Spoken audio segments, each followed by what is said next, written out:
స్థానిక ఆజాద్ చౌక్ సెంటర్లో ఉన్న పాండురంగస్వామి ఆలయం తొలి ఏకాదశి పర్వదినం సందర్భంగా భక్తులతో కిటకిటలాడింది. తెల్లవారుజాము నుండి ఆలయంలో అభిషేకాలు, ప్రత్యేక పూజలు నిర్వహించారు.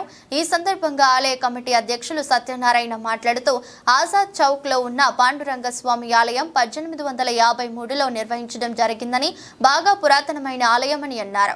తొలి ఏకాదశి పర్వదినం పురస్కరించుకుని భక్తులకు అంతరాలయం దర్శనం మరియు తన స్వహస్తాలతో స్వామివారికి అభిషేకం చేసుకోవచ్చని అన్నారు. ఈ ఆలయాన్ని పునర్నిర్మాణంలో భక్తుల సహకారం మరువలేనిదన్నారు. తొలి ఏకాదశి పర్వదినం సందర్భంగా భారీ అన్నదానం నిర్వహిస్తామన్నారు. ఈ కార్యక్రమంలో వికాస్, శంకర్, సాయి, చిన్నరాజు, బుచ్చిబాబు, కార్తిక్, పురోహితులు, సుకుమార్ తదితరులు పాల్గొన్నారు.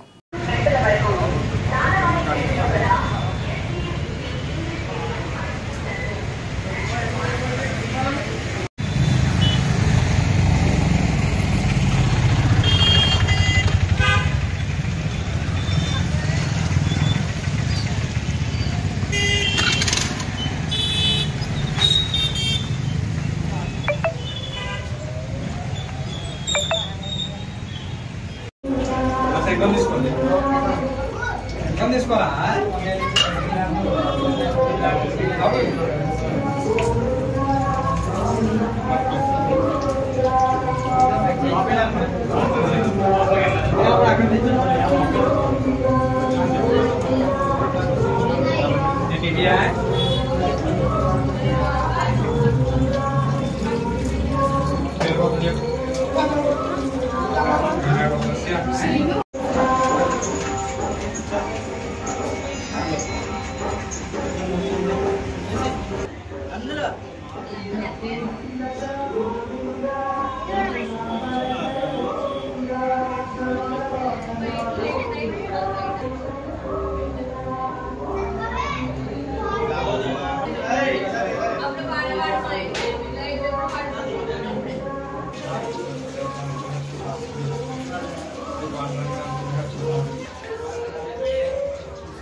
నీళ్ళు పట్టిన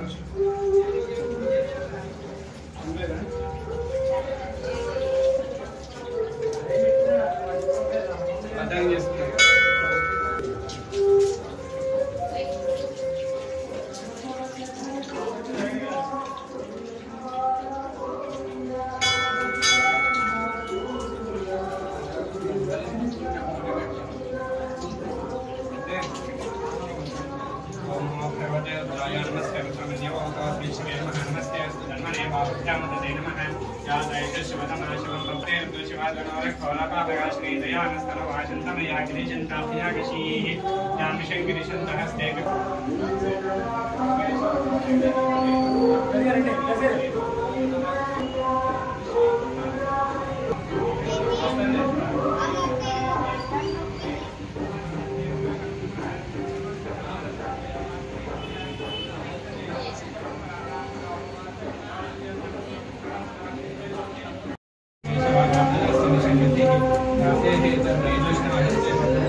కొంచెం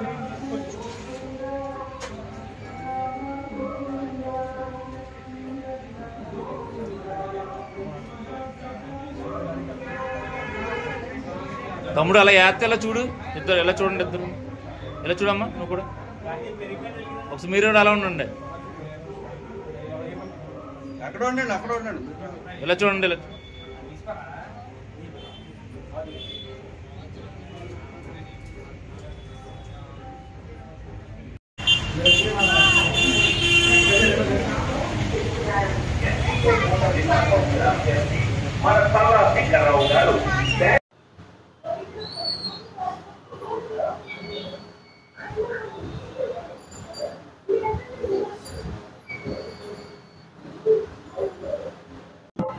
ఈ పాండురంగ స్వామి అంటే మహారాష్ట్ర పండర్పూర్లో స్థాపించింది మందిరం ఎంత గొప్ప. ఇవాళ అక్కడ తొలి ఏకాదశి అంటే చాలా భారీగా కోట్ల జనాలు వచ్చి ప్రతి ఊరు నుంచి కావిడిగా వచ్చి అక్కడ భక్తి చేస్తారు. అలాగే మేము ఇక్కడ పాండురంగ మేము మహారాష్ట్ర నుంచి వచ్చి ఇక్కడ స్థాపించి మా పెద్దలు ఇంచుమించు 100 సంవత్సరాలు అయింది.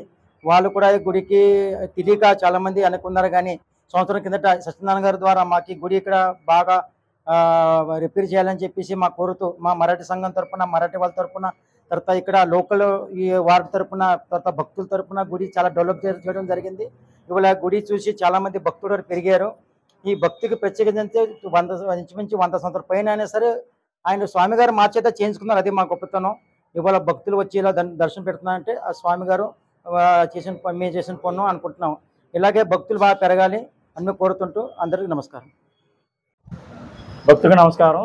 ఈ పాండురంగ గుడి స్థాపించి 1853 స్థాపించారు మా పెద్దలు. అప్పటి నుంచి ముందు రామాలయం గుడి, తర్వాత దీన్ని పాండురంగ గుడిగా మారింది. అప్పటి నుంచి 10 సంవత్సరాలు ప్రత్యేక ఎక్కడే చేస్తారు.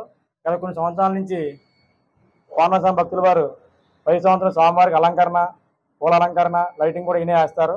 అలాగే మా గుడి రీమోల్ అవడానికి కారణం వికాస్ గారు. ఒకసారి వచ్చి గుడిని రీమోల్ చేస్తున్నామని అంటే గవక ఇచ్చి మా మరాఠీ సంఘంతో మాట్లాడి ఆ సంఘంతో పని స్లాబ్ వేయించి ఈయన కూడా ప్రతిరోజు చూసి ఆ సంఘం సహకారంతో భక్తుల సహకారంతో ఈ గుడిని మళ్ళీ రీమోల్ చేసి ప్రాణప్రతిష్ఠ సంవత్సరం అయింది.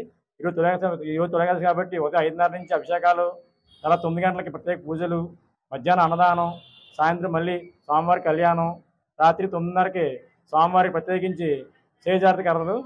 కావున యావన భక్తులు ఇచ్చేసి స్వామి దర్శనం మరీ కోరుతున్నాము. 10 సంవత్సరం కూడా ఇక్కడ స్వామివారు 1853 నుంచి ఉన్నారు. ఇక్కడ చాలా పూర్వం నుంచి స్వామివారికి చాలా మందికి నమ్మకం ఎక్కువ. అలాగే ఈ సంవత్సరం తులాకాశి అంటే జనం ఉదయం 5:30 నుంచి కూడా జనం వచ్చి అభిషేకాలు పాల్గొన్నారు. ఇక్కడ ప్రత్యేకత 10 ఏకాదశికి భక్తులు స్వయంగా అంతరాలలోకి వెళ్ళి వాళ్ళ చేతులతో సహస్రాలతో స్వామి అభిషేకం చేసుకుంటారు. అలాగే ఇది ఒక రోజుకే భక్తులందరూ కూడా అంతరాలయ ప్రవేశం ఉంది సంవత్సరం ఒక రోజుకి. అలాగే మా గుడి పుణ్యాన్ని సహకరించిన ప్రతి భక్తులకు, అదే మా గుడి విరాయించిన ప్రతి భక్తులకు మా కమిటీ వారు తరపున ధన్యవాదాలు తెలుపుతున్నాము. అలాగే మా కమిటీ వారు సహకరించిన వాళ్ళందరికీ కూడా, అలాగే ఉన్న మా కుర్రవాళ్ళందరికీ కూడా, గుడి పురాణ అందరికీ కూడా కమిటీ తరపున నా తరపున ధన్యవాదాలు తెలుపుతున్నాను. నా పేరు పుట్టూరు సత్యనారాయణ, గుడి ప్రెసిడెంట్ గారు. పి వికాస్ గారు, గుడి గౌరవాధ్యక్షులు చినరాజా గారు, శంకరు, సాయి, బుచ్చిబాబు, చంద్రబాబు, పవనం, అలాగే చాలామంది ఉన్నారు. ఇంకానే ఇంకొన్ని పేరు మర్చిపోయి ఉండొచ్చు. నేను అలా ఏమనుకోవద్దని మరీ కోరుచున్నాను.